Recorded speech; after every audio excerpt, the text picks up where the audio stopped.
Mary Ellen Comer, Here. and Wally Henson. Here. All right. Any public comment outside of our site review? Looks like none. Well, so we'll move right into the site review. So, guys, quickly how we'll do this, I'd like to hear from you first. So, Drew, if you want to step up to the mic so we can get you on the video if somebody joins in. Just walk us through what you got going on, sort of your plans. I see your drawings are already here. I think everybody should have got it in their packets too. So, but we'd just like to hear it from you and what you got going on. Right. On the north side of our shop on 17th Street, we're going to add a 60 by 60 on the north side and attach it to our existing building. So we can bring in some more technicians. More shop space. It is going to attach to the current building? Okay. Yeah. So it's all local building. 60 by 70. And it It'll be looks, 60 by 70. if I was looking at that right, so the middle box is the building and then that's like And a driveway on both sides? Yeah. Okay. Yeah, two additions. Two buildings in. Josh, can you bring up the GIS or map for that?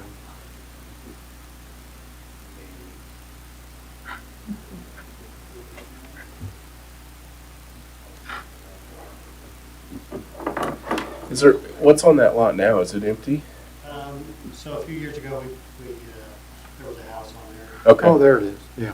First step, where the old house was. Okay.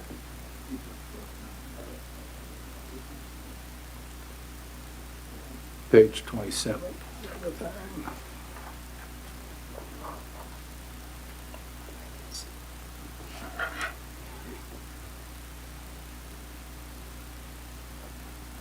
We're not, I'm not on the same call. Maybe There not. were a couple of them.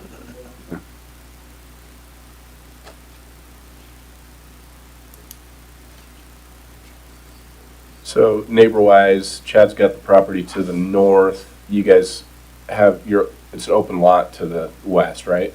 Yeah. we have a lot. Yeah. And to the east is Garcia. Okay. And after us is Stedman. Yep. So it's in that space between your current building and Chad then? Yeah. Okay.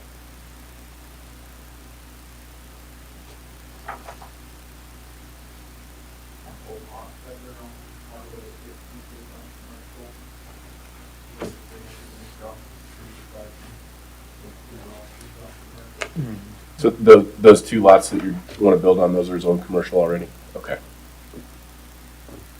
That makes it easier. On the appraiser's website right now, showing there's two lots, but even at the courthouse and has it combined into one lot. Oh, okay. Makes it easier. Okay. I assume all steel frame building, Yeah. that size? Yeah. Yeah, which is where we want to show them. Oh, really? You guys gonna put it up? Yeah. Nice. What are the questions you guys have for Drew? No, I'm kind of already know what's going on, so. No, Did you leave yourself plenty of turn-in space and everything? Yeah. Okay. It's all concrete. And then, All right, Zach, you wanna walk us through your findings? It's pretty easy. Wasn't much to look at here in this case. The property to the south is zoned industrial, north, east, and west are all C1, which is commercial, Yep. general business. The site plan requirements are a little easier on this one, because there will be a little extra truck traffic, but nothing that's gonna create an issue aside from what's already there. Yeah. They aren't required any type of screening or anything like that because it is zoned commercial and industrial all around it. location of utilities on the site, there are none. They're all capped off, so the only thing they have to worry about is the utility pole, which they shown on the drawings is sitting well away from the building. Okay. They're gonna tie into the existing electrical, so there won't be any additional. It's already a three-phase transformer up there, so it won't hurt that. We're not in downtown, so there's no design standards followed. And then the building's gonna basically be skinned the same exact way as what they have currently, so it'll just be an addition. Matches up. Nice.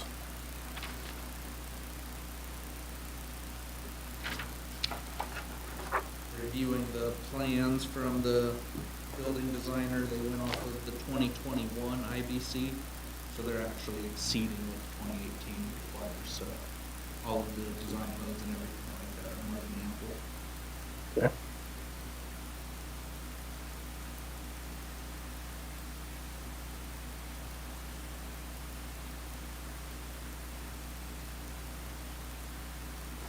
I'm just looking through your site plan checklist, Zach. There was a couple no's in there, probably nothing that's in, see, the first one was name and address of owner of record, developer, seal of the engineer, architect, landscape architect, anything that was marked as no. But you have architectural plans, right? Yeah, they're included. Yeah, okay. They're in here.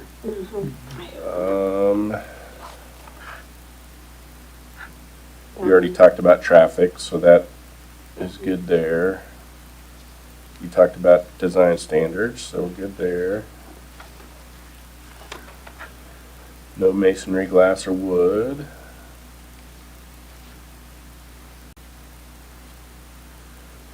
This one looks pretty straightforward, guys.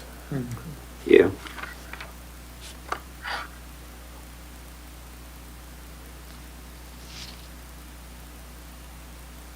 So Kent, with that, they're not asking for anything special. Is there anything we need to do approval-wise, or just nod our Just heads and say, you agree with the building official's recommendation? everybody good? Yeah, I'm good. I'm good. Okay, That's all we need to do. all right. Thank you. Thanks for coming in. Yeah. Yeah, Good luck Build on it. your project. I'm glad Yeah. to see some more things going in. That's awesome. yeah. Build them, they'll come. Yeah, that's right. Yeah. See ya. Thanks.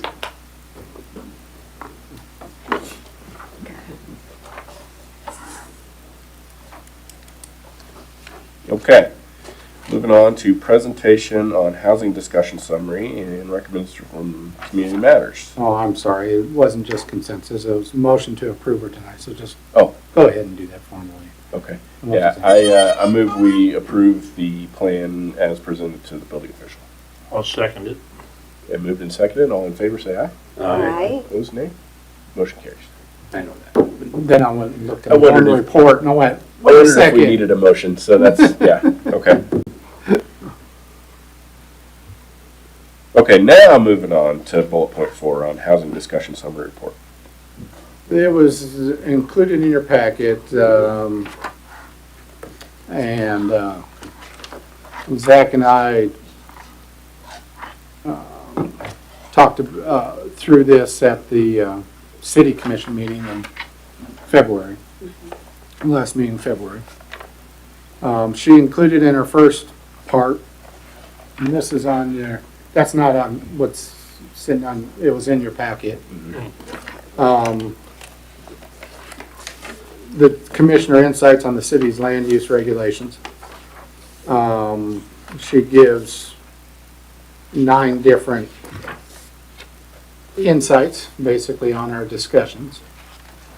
And that's up on the screen as well, but that's pretty small type. But It's small. and it got a little bigger. It's not any better on my phone. The agreed upon early action items to remove barriers to new housing are update all regulations to reflect priority items and what's on the ground today. consider undertaking a complete code diagnosis to identify additional barriers and inconsistencies to housing development. I think we're gonna try to get through what we have currently, and then we'll have that additional discussion. It does, says, the second one, it says allowed accessory dwelling use as an accessory use and create workable standards to accommodate the ADUs. Reduce lot size and amend all dimensional standards in the existing residential zones. When she puts R zones, she means residential zones. That means setbacks and height and lot coverage. If we're gonna reduce it from 8,400 square feet for the residential zones to 7,000 or, something. And then also the other size requirements for duplexes and multiple family. Create areas suitable for multifamily housing. Create mixed-use districts, starting with the existing C2 district. And C2 is the downtown business district. Revise parking standards. Revise the design standards for manufactured and modular housing. In addition to the districts noted above, consider creating a small lot zone district and a public zone district. And then update the subdivision regulations to allow for the ability to move lot lines administratively. That's where the general things. Do you guys have any questions or concerns about what she put there? So, the small lot zone district, that would be like for like tiny homes, trailer homes? Could be. Okay. I mean- Depends what that consists of. I don't know, Zach, do you have any?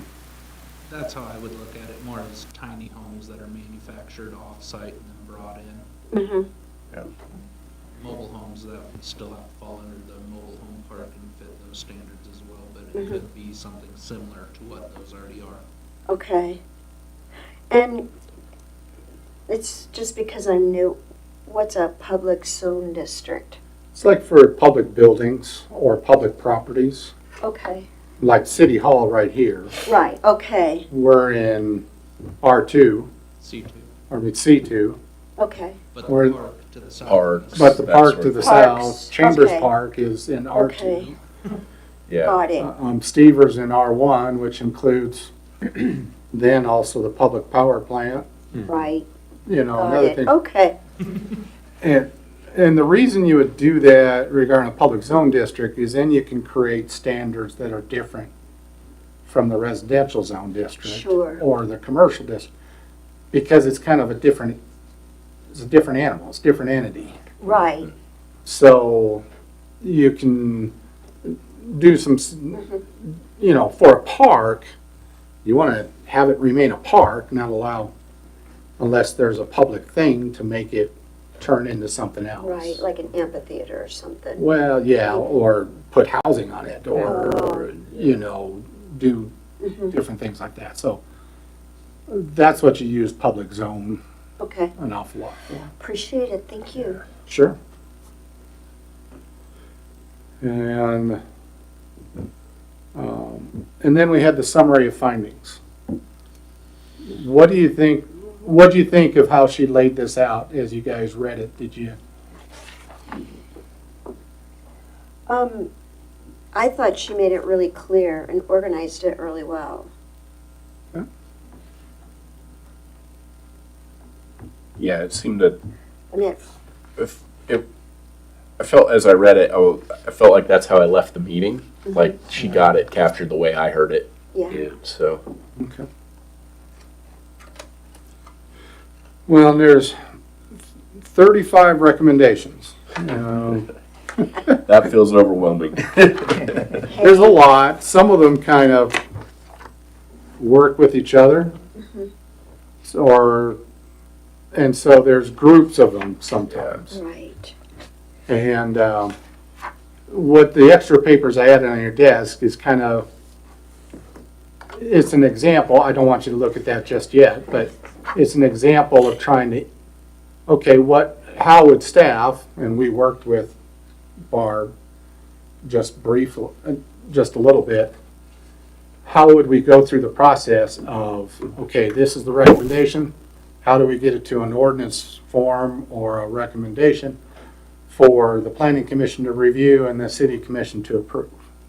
How do we take it from this part to the next part? So as we go through this, then you can see that as we go through this. You can see when I show you what we went through later, how it connects, how to make it happen. And it's just a reminder at this point, both for the public and for you guys, that any of these recommendations is not, you guys still have to approve them.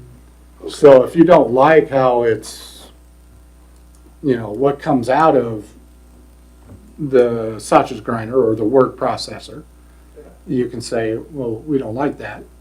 And if it deals with zoning, it will come to you guys first, although we have a little thought to kind of just show an example for a little bit of discussion with the city commission, and then bring it to you guys for form, so they can give a little bit of input.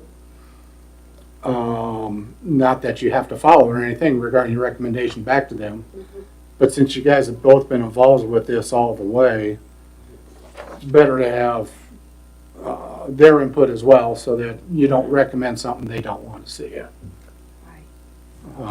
That was just one thought. Yeah, I agree. So why don't we go through this, and as you don't hesitate to ask questions or anything else as we go through it. Okay. But Zach, you want to start off, or you want? I can start off, you've been talking. So the first bullet point that she has is address the inconsistencies. They obviously don't know the extent of the inconsistencies that we do, having to go through it and deal with stuff like that. So that was one of their first recommendations, is make all of the land use regulations easier to administer and also easier to understand with somebody coming into town, looking at it and saying, oh, I can do this or I can't do this here. And she gives 3 bullet points under that first recommendation of examples. And she has it, there's many current ADUs in town. Keep going down, Josh. But they're supposedly currently not allowed, but Yeah, Yeah. but they exist. Yep. Yep. Then this is one that Zach deals with all the time, contradictory dimensions. Go ahead, Zach, sorry. So it says you can have 8 manufactured homes per acre, but then each lot has to have a minimum of 4,000 square feet. And when you do the math to that, it doesn't math. compute. Yeah. Work out. So just changing simple things like that to make it easier for me to look over the plans and approve, as well as you guys when it comes to you. And then also for the person developing it to be able to do so. So in that case, would it be easier just to say so much square footage per home? And that way you don't have to say a maximum amount of homes per lot or something, or? That could be one way of doing it. Could also just be so many homes per acre. Okay. Yeah, just eliminate the second part of that, right? Well, wouldn't, if there were so many homes per acre, wouldn't they have the same like setbacks and stuff like that? And that's all something to discuss as we get through this and we get to adopting that. Are we changing the setbacks, the lot size requirements? All of that stuff is part of what you will see in a little bit when we get through this. And there's other stuff, which we, one we had most recently, which we took care of with an ordinance, as far as we had some language regarding an RV park. And then we had some language regarding the trailer camp. Mm-hmm. Referred to the same thing, but on Sunday, Monday, Tuesday, it was trailer park and on, or trailer camp, and on Wednesday through Saturday, it was RV park. Yeah. But actually, it was two different times, you know, they did the one code several decades ago, and then one a little more recent, so. Yeah. That's one thing I know we talked about in the past, because we're gonna go through all this anyways, but maybe kind of redefine some of the verbiage on what's what and not have a mixed match of different Mhm. things. Maybe that might be the first thing. Like develop a glossary? Yeah, exactly. Have some clarification so we know what, okay, when you talk about trailer home, what is that? Or, you know, type thing, so. After going through the use table and standards, along with the definitions, for example, you have restaurant fast food and restaurant general, but they're both permitted in the same areas. So why do we have two different definitions and two different standards on the use table? Yeah. Right. Right. And that's just the simple things, and there's lots of those. Yeah. So, so go to the second one, Zach, so. Then the second one she has is amending regulations to allow ADUs as a use by right. That way it's a little easier for them to understand it's their right to use that. It's not something you have to come and apply and go through a process to do, other than permitting and following the other setbacks and stuff like that. Underneath that, she has listed a few of the definitions in our code that contradict each other.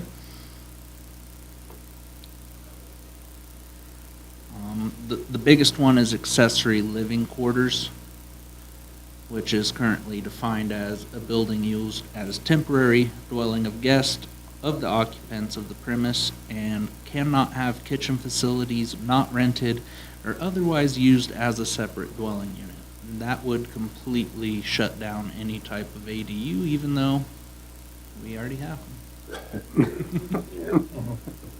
You have a question on that. So on the ADUs, do we have to do something with the courthouse or county with property values or anything like that? Or does that not matter? From everything I've read, if there's no other examples of ADUs around you, an appraiser can put that on their appraisal, Mhm. but then they don't have to use that as part of the value. Okay. If there are other examples, then they can include that as part of the value of the home. So like when they word it as property, that would just be one unit? Mm-hmm. Okay, they wouldn't say two separate households on this property. Okay. It would just give gross square footage. And then obviously if you went to the courthouse and pulled the deed, you would see the separation between everything. All But right, okay.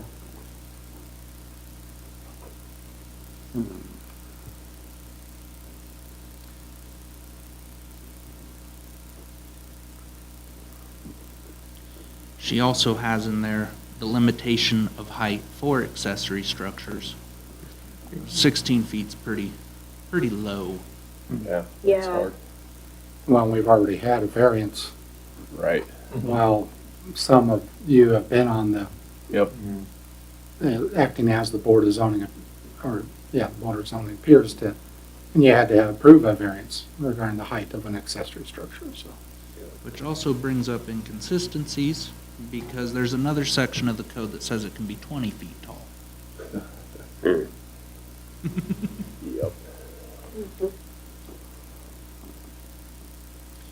And then the last one she has on there is accessory structures by definition are accessory to the principal use. No accessory structure or use should be allowed on a separate lot. So that kind of conflicts with building garages on a lot as principal use, because they're an accessory use, and principal use can't be an accessory use as well. What about like, an accessory structure for a guest house? Like, If it's located on the same lot, that would be What if fine. they're adjacent lots? Then that would become the principal use of that lot. Okay, and that's not allowed at this point? Are they adjacent across the street or an alley? Are they touching each other, the lots? Then if you remove that lot line, you could do that without creating it as a principal structure. Okay. But you couldn't go across an alley. Mhm. Okay. Although I know there are some like that. Probably. Probably. I We're not know gonna they talk are. about There are.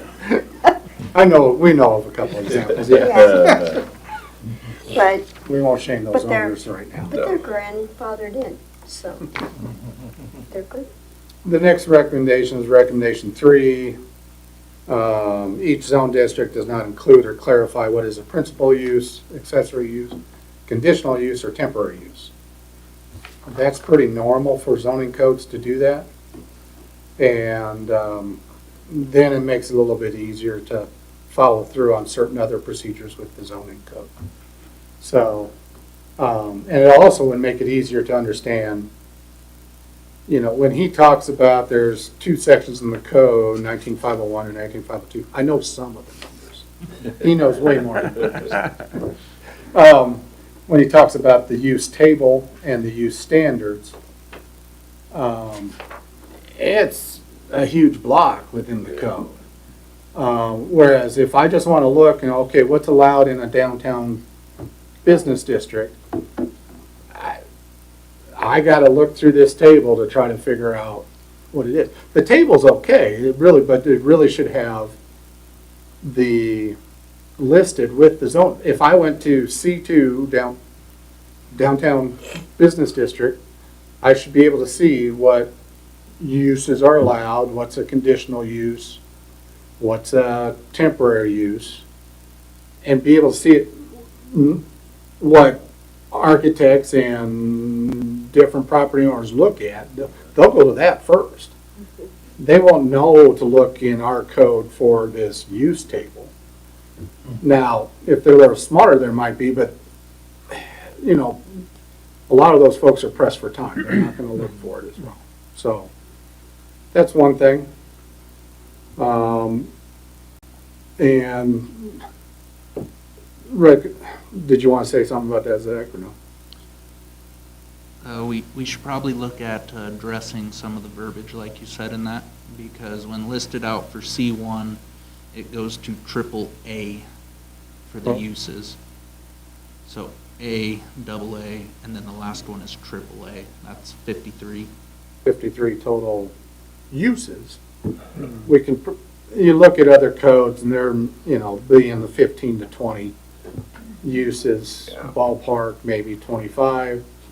If they get real particular, or, you know, I'm sure the big cities have, you know, a lot longer, but for a town our size, you're going to be able to fit it in certain categories.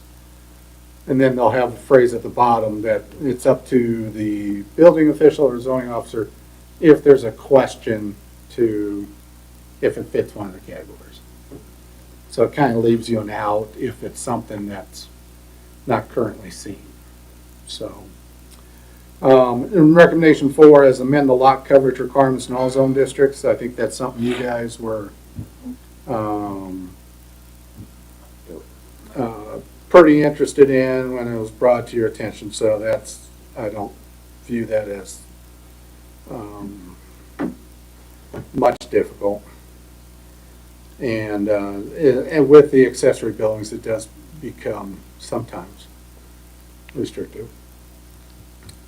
And then,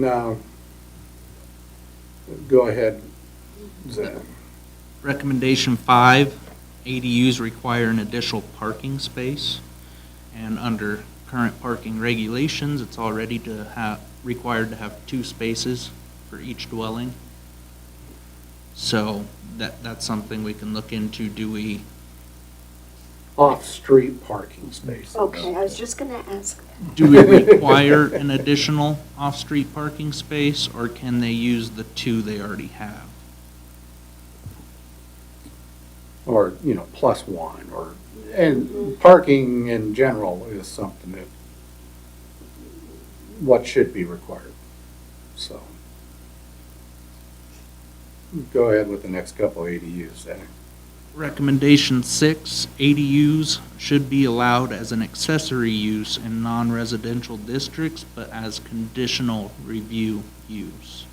So say you own a business in the C1 district and you want to put an ADU on the back of it because you want to live where you work. That could be something they could come and apply for. And then you guys would obviously have to go through the conditional review and approve that sort of thing.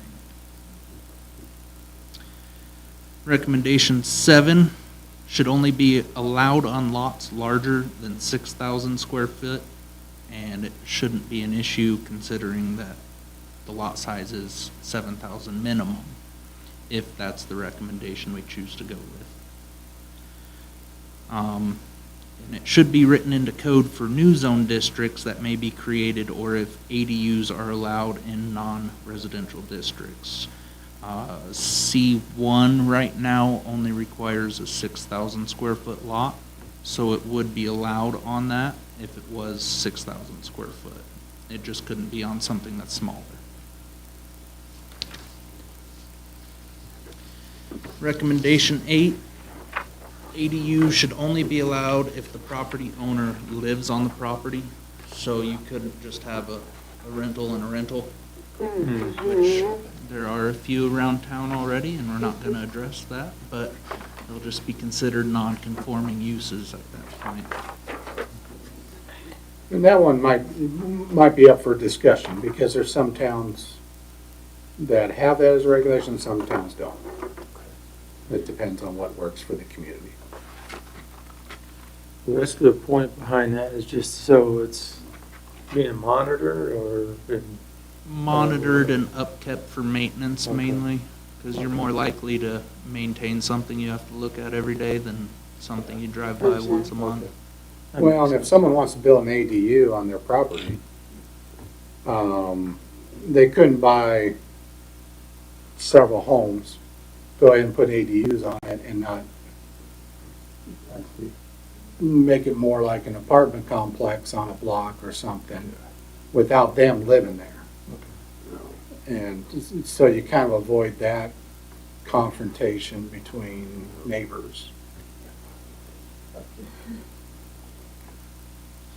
Recommendation 9, edit the use standards in 19502 that limit full-time occupancy of extra dwellings.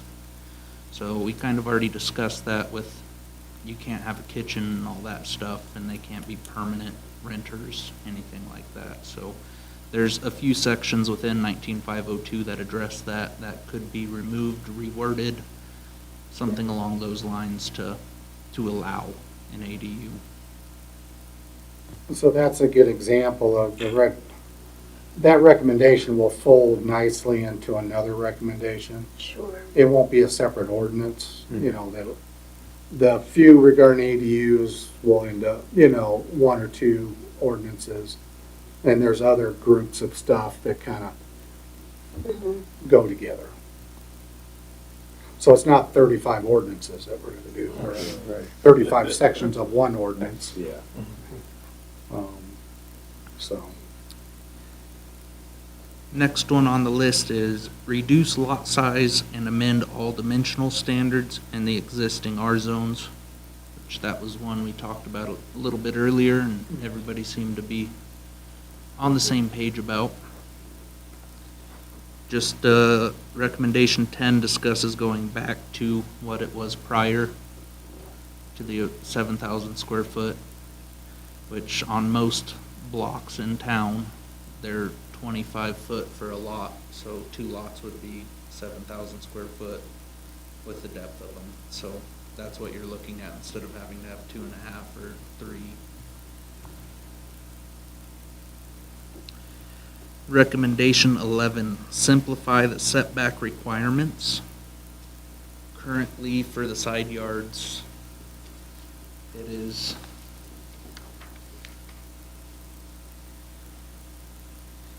12%. yes, 12%. 12% of the lot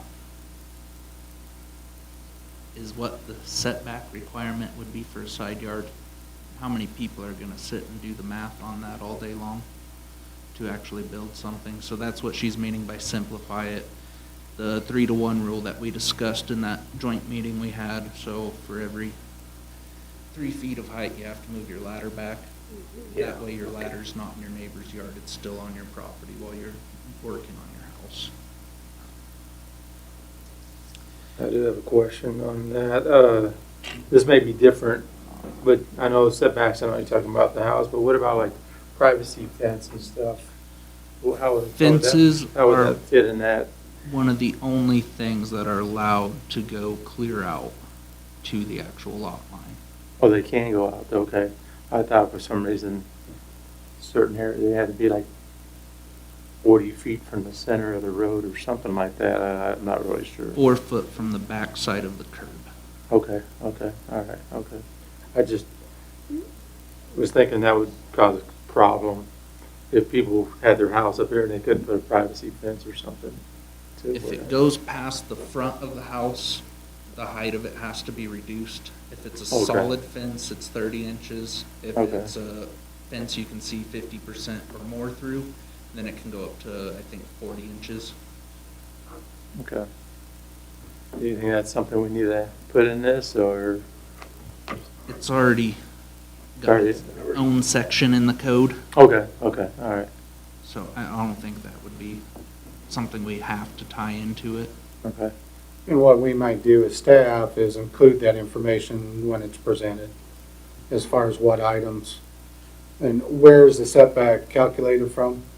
Is it from the building face, or is it from, I mean, they have codes where you have the eave, the window wells, the air conditioning units, all those type of things.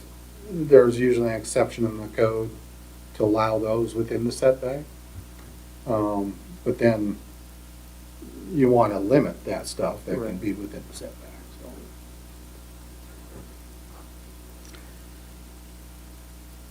Recommendation 12, back to 19502. Revising the use standards. That way everything matches up just between sections. So if you find it here, you're going to see the same thing when you find it here. Yep, yep, yep.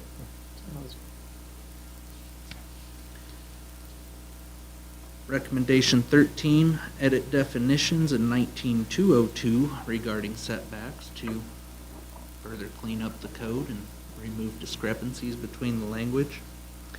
She recommended removing the term building line for the front yard setback. I went through and mapped a few different areas of town and found there's 15 feet, 17 feet, 18 feet, 20 feet, 25 feet, in some instances 30 feet.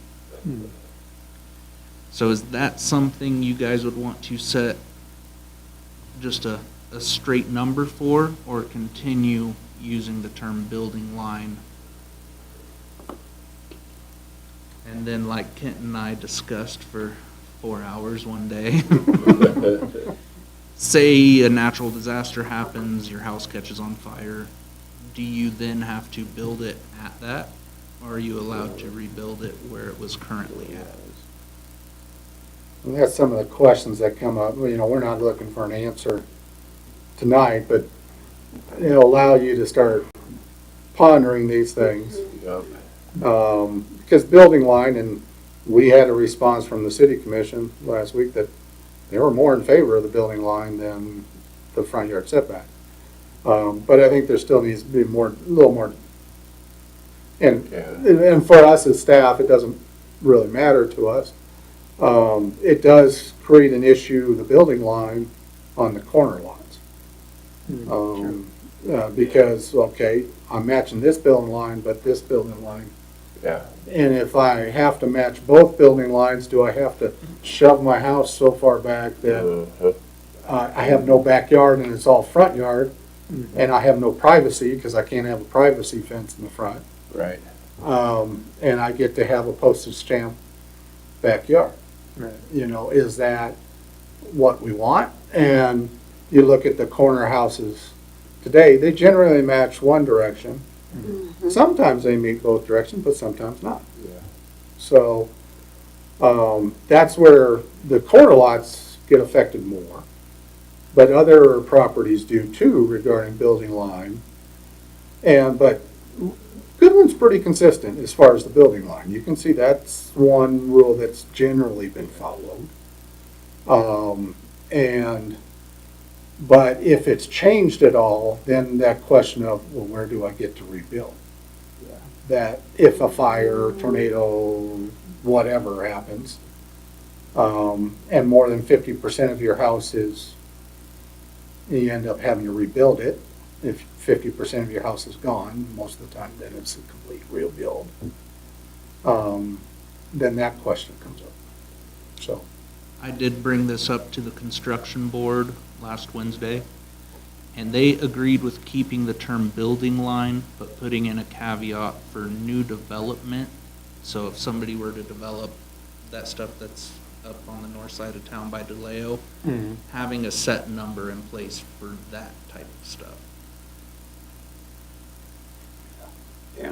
and with our grid city at this point, building line becomes really visible.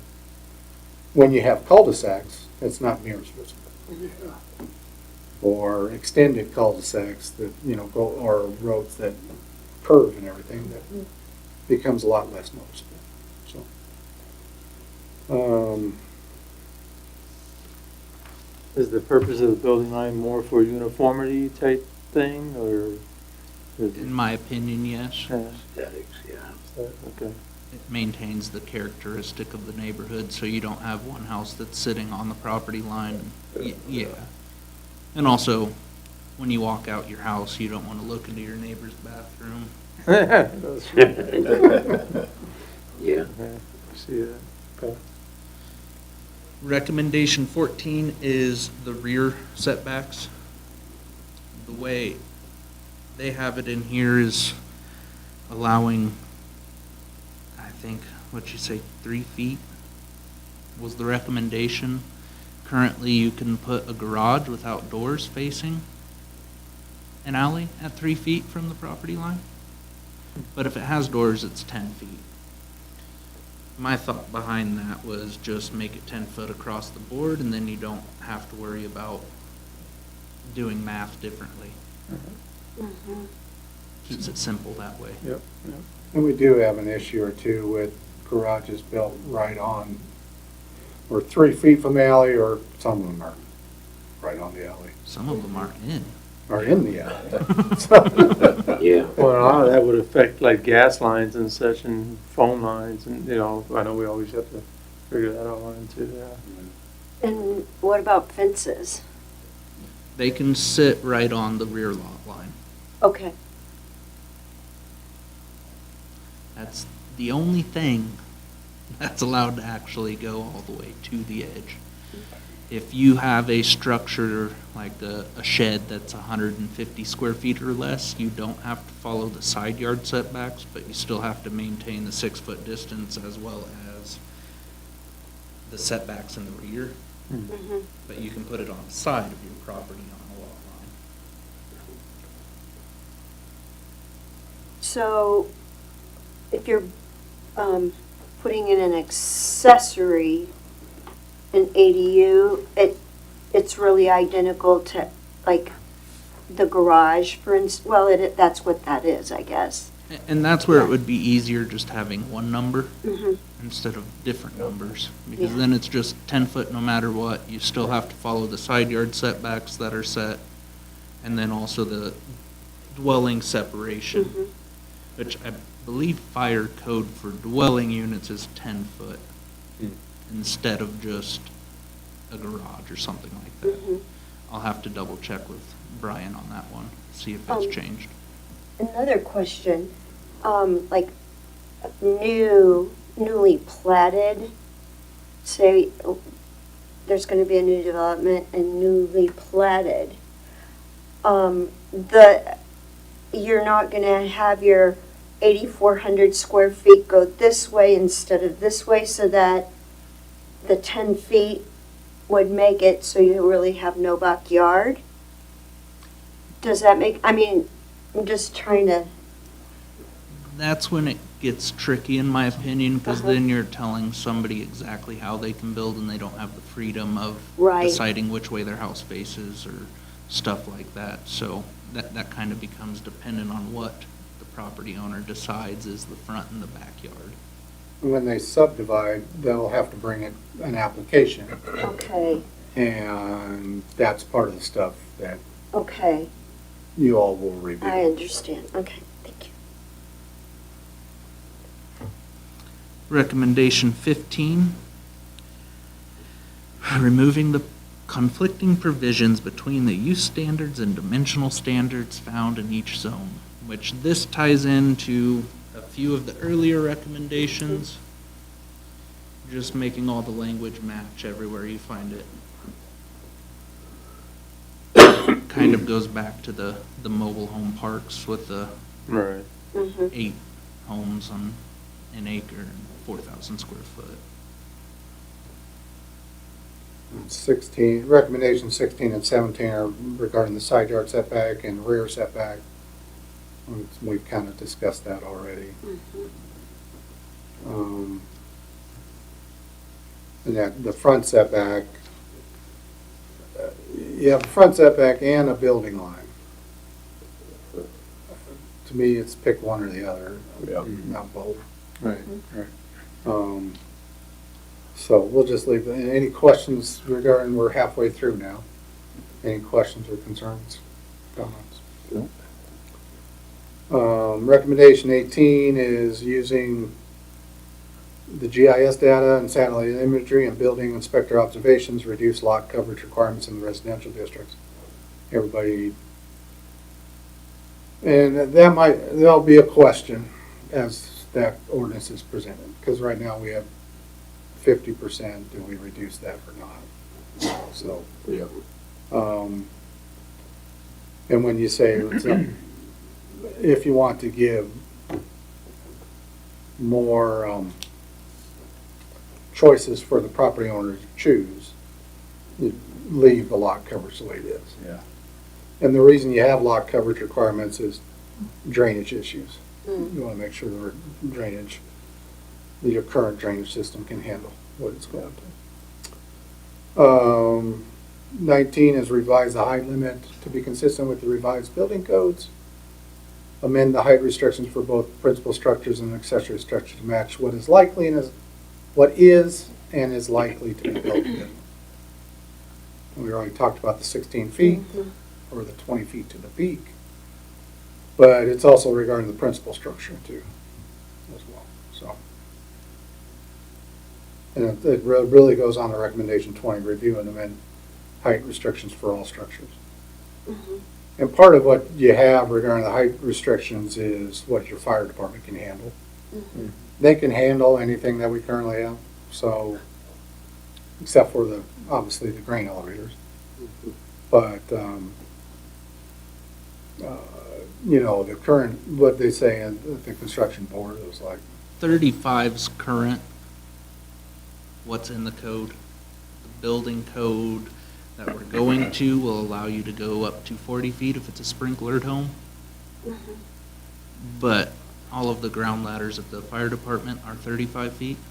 They have the aerial truck which goes up to 75, but then can you fit that truck to where you need it? So the construction board was just on an okay basis of not changing that. They all agreed to that and just leaving it at 35 feet. And also, we omitted the fire sprinkler requirements for construction, new construction, because that's an additional $30,000 to $40,000 for just a house, which they're already outrageous to build, so that seemed like more of a hindrance to any growth. Yeah. For new construction, would let's say you had a garage and a dwelling there, would they both have to be the same height, or can they be different heights, as long as they're within If they're attached, your garage can be 35 feet tall.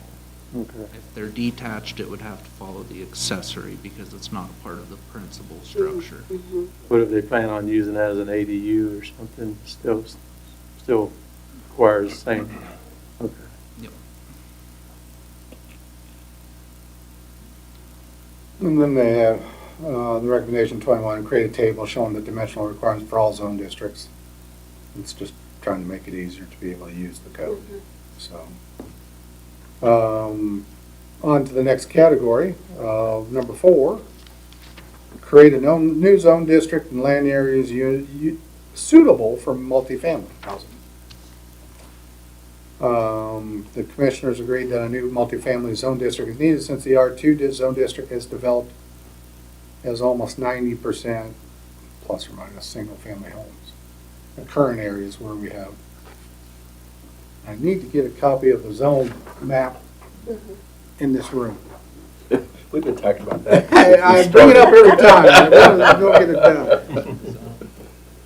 Josh, Your city manager doesn't get it done. he's gonna pull it up so we can just give a brief idea.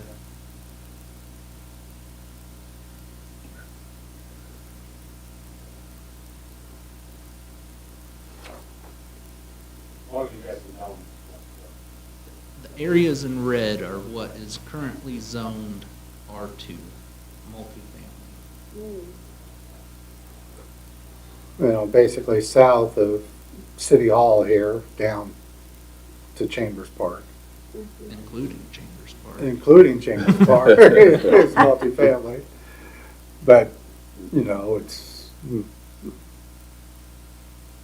there's some multifamily in it, but there isn't a whole lot. Then there's other smaller areas identified, that the Handy Towers, the area up heading towards Topside Manor on the top left. But then the top right is multifamily, and it's basically single-family homes. There is 2 fourplexes, Right, yeah. but the rest is The rest is single-family or vacant.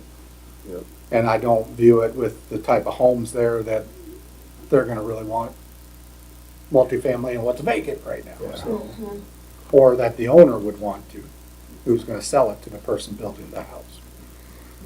So, but there's not really, except for what's platted on the very northwest corner way back in the 80s and has not been built.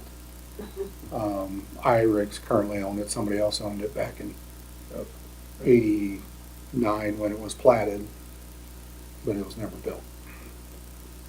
But I view that as,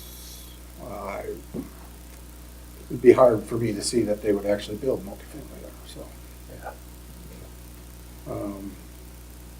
So when this recommendation is to create a new multifamily zone district that will be in the municipal code but with no land area designated, it might make it easier to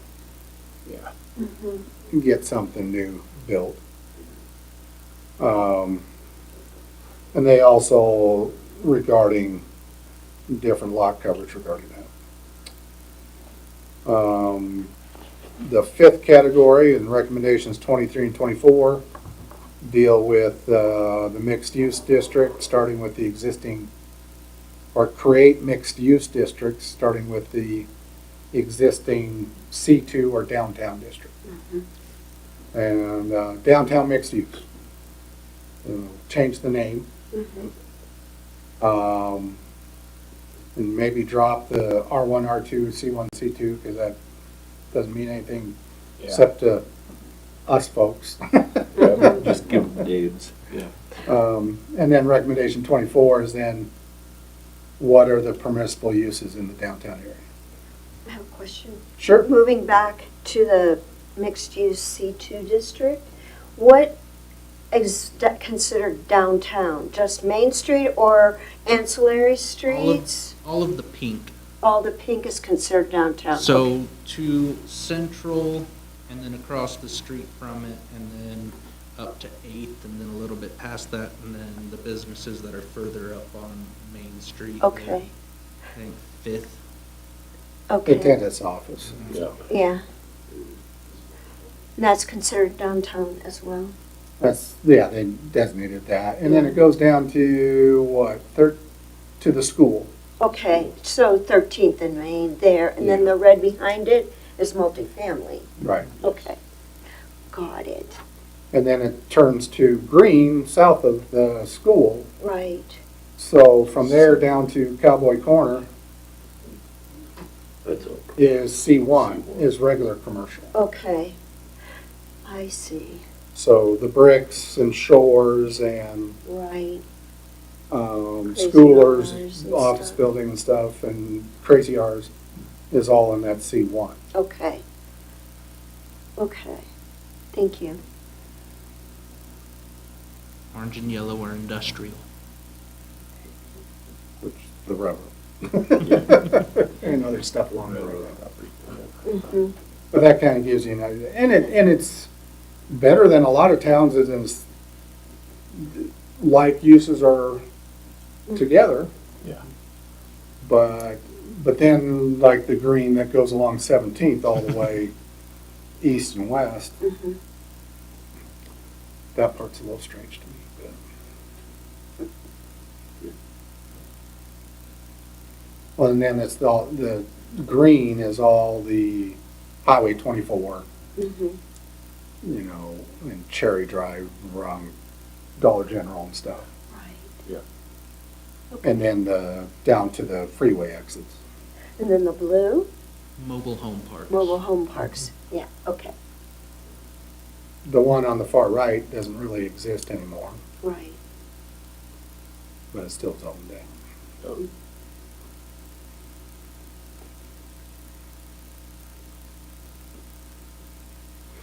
So that gives you an idea. Thank you.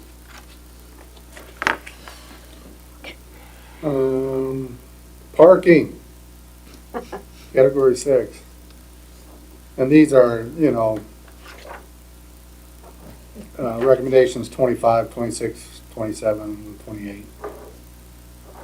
Talks about parking and, but in several different contexts, so it may end up actually to be a couple different ordinances that involve, or be combined with other stuff for an ordinance. Mhm.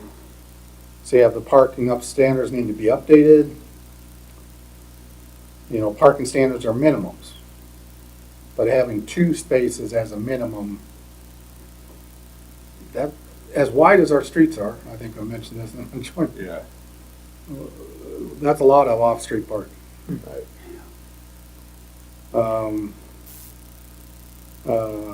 Residential dwelling parking space should be reduced, and then the ADU, we kind of talked about that. 27 is based on something that is easy to measure. A lot of times, that's what a lot of those old zoning codes have. Is restaurants, well, how many chairs do you have? How many tables do you have? And those things change. All that, that's a very fluid number. And if you're, but when they build it, let's say there's a new restaurant, you know, opens up, then you take the first owner and whatever they. But you're right, you know, restaurants last, there's a limited life expectancy Well, for restaurants. even ones that last, they change around how many chairs from time to time. I mean, they wear out and they don't get replaced, or things get smushed more, so they add more. What's the dimensions of a parking? I mean, because vehicles are getting bigger, you know, and so I don't know Yeah. what's the standard? Do we have a standard for parking dimensions, or we just? I'm probably remembering from a different code, but it's 20 by 9 is a lot of codes will have that. Sometimes we'll have 8 feet. Sometimes they'll make it 18 by 8, or a lot of times they don't make it bigger than that, because then that's the other thing, you don't want just parking lots forever. Right. You know, that gets to not look very good if we had Walmart parking lots all the way down. Yeah, Of course, for a big box store, but. I just thinking like for Goodland, I mean, majority of people own trucks or SUVs, the bigger vehicles. Supposed to go into Denver, and everybody owns like a little car, you know, whatever, you know, so I didn't know what the standard was. I couldn't tell you off the top of my head. That's not why, I was just curious.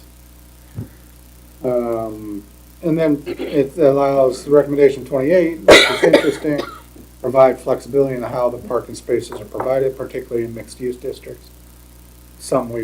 We actually had that come up as far as the site plan for Goodland Tech that was presented when they were redoing the newspaper building and also the building over here. How many spaces in downtown? Right. can it handle? But then they also have, well, could you have a provide, or maybe an in lieu of fee? We don't have those in the code, but that's what a lot of communities are going to. Can you explain what that is? They have a fee, and then that's used, if you get enough of it, in order to build additional public parking or to acquire public parking. So if you would have an additional larger building, kind of like the new hotel building, but have something similar built somewhere else, let's say it's 10 or 15 units, what's the parking? Is it fit, or do you allow them to have a fee so that some additional public parking can be just off-site a certain distance? Or within the same general vicinity. So, any questions or concerns regarding that category? Go ahead, Zach, what's next? Revising the design standards for manufactured and modular housing. Currently, you have to go to the definitions to find the design standards, and not many people look through definitions to find information. So it would be including those into a space that is fit for it, such as the use standards, instead of just the definitions. Recommendation 30, they need to be updated. Also removing the reference to double wide, and that is because our code currently says it has to be 22 feet wide and 40 feet long minimum for a manufactured home. That pretty much eliminates most of your ADUs, tiny homes, stuff like that. Because housing has changed. Right. Oh, You yeah. know, how certain parts are put together. So. Recommendation 31, address the compatibility of dwellings constructed using different methods and develop a simple design standard that addresses a change in plane, articulation of exterior walls, and roof form. And that's basically just having at least a minimum set of simple design standards for residential units. And then that can cover a whole bunch of different, people are coming up, well, I can make my house out of this and this and this and this. Well, that gets you from somebody dropping a storage container and putting a Right. front door in it. You Yeah. know? Right. Yeah. Or a green bin. Yeah, well, that too, yeah. Yeah, People are making homes out of weird stuff. yes, they are. So, and some of it's okay, it's just the okay. I hear it. You want some stuff. Yeah. Well, if there's really actually a very cool, architecturally interesting design that someone wants to build, it would come past us anyway for a variance, would it? No? Because like Zach said, there's no current design standards for residential homes. Okay. Yeah. So So they as can long just as it do it. meets the setbacks and height and Okay. you're good. But, yeah, there's interesting, there's unique, there's all kinds of things. But, what was the one you were telling me about, having a storage container, Mhm. but then having no windows in it? Yeah. And it was Right, like, well, what, Zach? That would be a fire issue, wouldn't it? It doesn't meet code, for sure. Don't really have your means of egress or anything like that, but their idea was to put cameras on top of it and then place TVs where a window would be. This Use is that for as a real? window. This was an idea brought to me, yes. Really? Somebody, That brings up a good question about, what about the homes that are like underground? You know, they just basically just see the roof. Does that fit in any of this, what we're talking about here, or? Because, I mean, Not as far as your really, like a setbacks basement and stuff. house. They usually Yeah. have windows on them. but I mean, like a setbacks and stuff, I mean, how does that work? They'd still have to They still have to conform meet to the setbacks. setbacks. Okay. And then they'd also have to have a egress window for each habitable room, all of that stuff. Hmm. If somebody were to build one, but I don't Right. see, Sure. I was just curious. I think most of them are starting to get torn out anymore.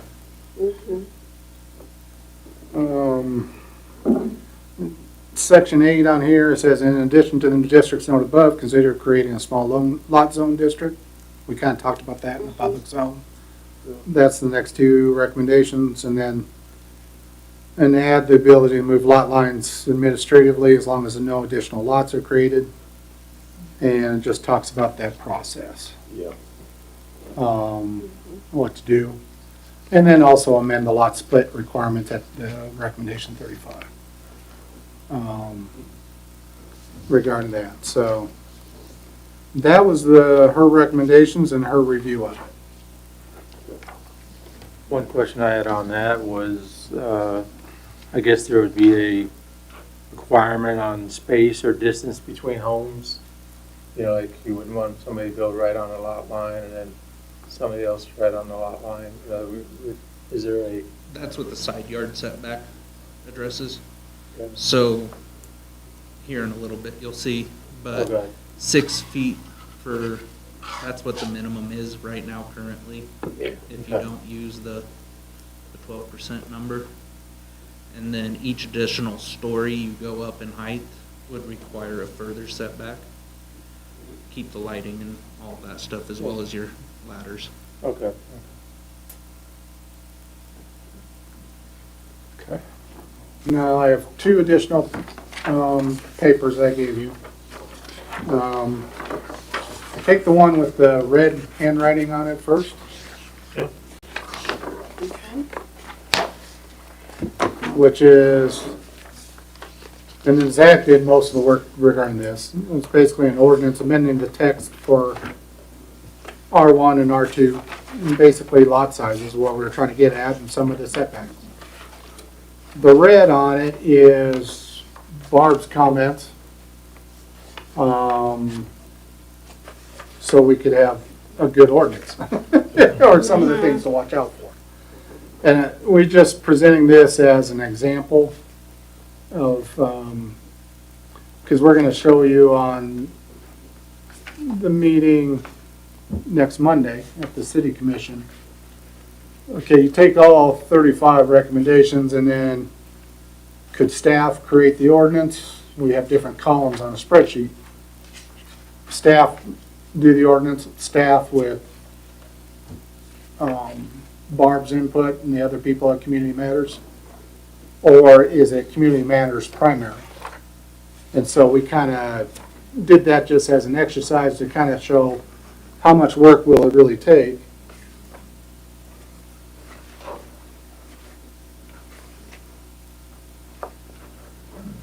Is it you? Oh, sorry. My phone's on the counter over there, that's why you could hear it. Trying to give an example, well, how much time will it take? How much expertise is needed to do these type of things? And how could we combine the ordinances if needed? Or the recommendations into one ordinance or whatever? So we just went through an exercise of one ordinance, just the beginning. And she provided comments because we had a section on R1, which is section 2 of this ordinance, at the bottom of the first page. And she shows her comments on the right. And I'm not going to go through all the comments because that's not really germane to this discussion. And then she shows what she would take out on the next page, some of that as well. And they can do this pretty quickly because they do it all the time. That's the other thing between staff time and their time. Yeah, we're paying for their time, but they can do it quicker, obviously. But we found, and on the worksheet, it kind of shows most of the recommendations could be put in an ordinance.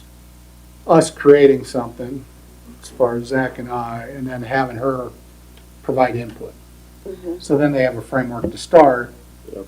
They provide their input, and then that's what after their input, then we make some of these corrections or present them to you to decide whether that's what we really want to do or not. And then we provide the version to you to look at. Does that make sense? Yeah, that sounds good. Yeah, And you can bring this home and take a look at it. I mean, it's not, it's not gonna be rocket science, but it shows you how staff is working through this, or an example of these ordinances. And Zach and I have had this discussion quite a bit trying to figure out, do we want single topic ordinances? Do we want it all squished into one ordinance? Yeah. Or do you just want the common topic? It could have 2 or 3 or 4 or 5 things on it, but it kind of like all relates to each other. Yeah. And,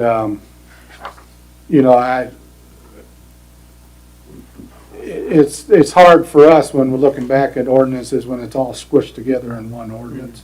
Yeah. And it can also, some of these things all deal with each other, so we don't want to get stuck. Zach keeps bringing this up as far as, well, we need to get this adopted at the same time this is adopted. We're gonna, if it's agreed upon by you all, once we have the meeting on Monday and then talked about it. But we'll have several ordinances to present to you. They may not, we'll take a couple at a time, a couple, 3 at a time, and then just keep having them on a meeting. There might be a request that we meet twice a month instead of once a month, as far as for these ordinances. sure. That might be one question that comes up next Monday. So we can get it done in a close enough time frame. It just may not be all at the same time. Yeah. Does that make sense to y'all, or? Yeah. Yes. Is there a timeline when you're thinking to have this all completed? Or? I mean, I know sooner Back to the better, question but. of time. I mean, It took me probably 3 hours to create this, but this was one of the simpler ones that I. We thought was simpler. Yeah, Until we had all until we the sent it to comments. Barb. If we're talking like the C2 changed to downtown mixed use, there's 11 different sections throughout the code that refer to that you have to go through and then make sure you're not missing anything. That one took a little bit longer.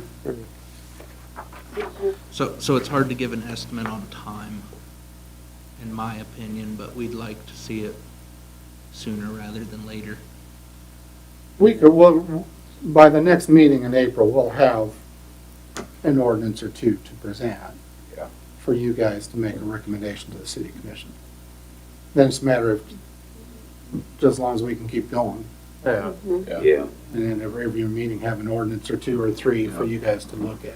Yeah, I guess I was just kind of wondering, are we looking at trying to get through the end of the year or the fall, I mean. Like a goal. Just a goal, yeah, exactly. I mean, I don't want to, I know you got a lot of work and stuff like that, but I was just kind of seeing what our thoughts. There are 35 recommendations, but like we've said, a lot of them tie into each other. So as you're working on one, you're kind of working on another, so I'd probably say fall would be a good. If we can get them all done by the end of summer, that might be a good goal. Yeah. But it might go quicker than that, it might. Sure. Might not. Sure. We just need to get going on them. So. And once we get going, you kind of, like say it all, oh yeah, I remember this, and it just fits all. And then there was an additional letter that Mike Davenport, is a little bit different take. He wrote to Barb, who then passed on to us, kind of the overall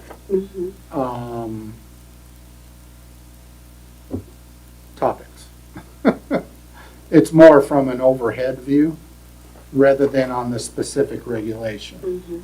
Sometimes it gets down to the specific regulation, but it's more just that word you said, Gree. What's the goal? What's the end result you want? Mhm. Not the particular regulation, but what's the end result? Mhm. And it's kind of good to have the combination of the two recommendations from, at the start here. So, And once we set this in place, it's not like it's locked in for X amount of years or anything. I mean, you can always adjust as you need to. As, I mean, we're gonna find mistakes or find a situation, hey, maybe we shouldn't have done this, or this is a better plan or whatever, and we can make adjustments as we go, so. Right.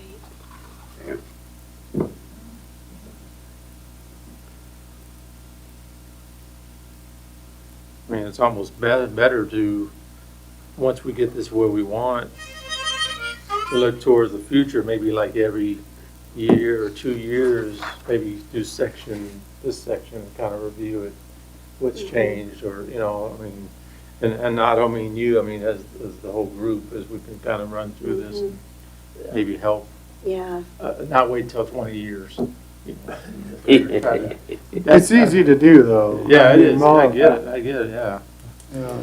But it's the same thing you're supposed to do with the comp plan, to keep Yep. reviewing them occasionally.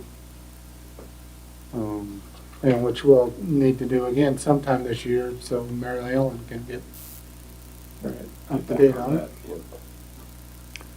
But I think the assistance of Community Matters on some of these issues, I think is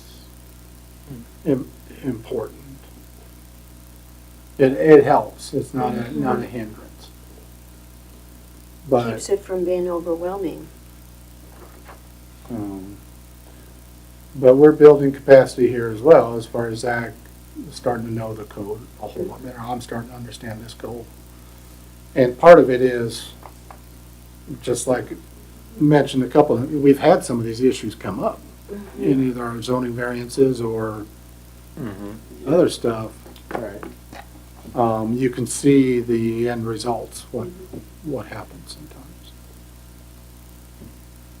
So hopefully that'll help you guys to make decisions about what you'd like to see. And maybe eliminate some variances that we don't even need to worry about, because it's already addressed, you know? Right. It's not so old that we have to bring it to the table. Yeah, that's what one planner said. He says if you get multiple variances on one topic, shows more what should be changed in your code than Mm-hmm. Yeah. the property owner's problem. Right. So, I hope most of you are able to make it to the meeting on Monday night with the city commission. Yeah, no, I won't be there. I won't be here. I'll be working that night, so. You can view the YouTube video Okay. online At Yeah. 5 o'clock start. 5 o'clock. We'll have some other stuff. Okay. And I'm trying to figure out how to do that, and whether we have a work session, because this is going to be a lot more open discussion, or is it part of the regular meeting, but the meeting itself will start at 5. We do have some stuff, business to handle, so. So where do I go to view the YouTube video? Is it? Just go to the city's website at goodlandks.gov. Okay. And then on the far right is, I forget what the category heading is. And you can either live stream or if you view it later, because you can't. Yeah, I'll have to view it later. View it later. The live stream will take you to the YouTube page. Okay. So, Okay, I'll figure it out.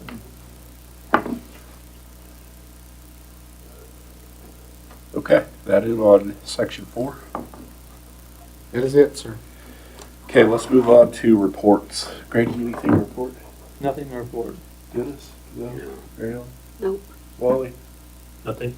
Nope from me either. The staff, Kit, Zach? Okay. We're busy with this stuff. Yeah.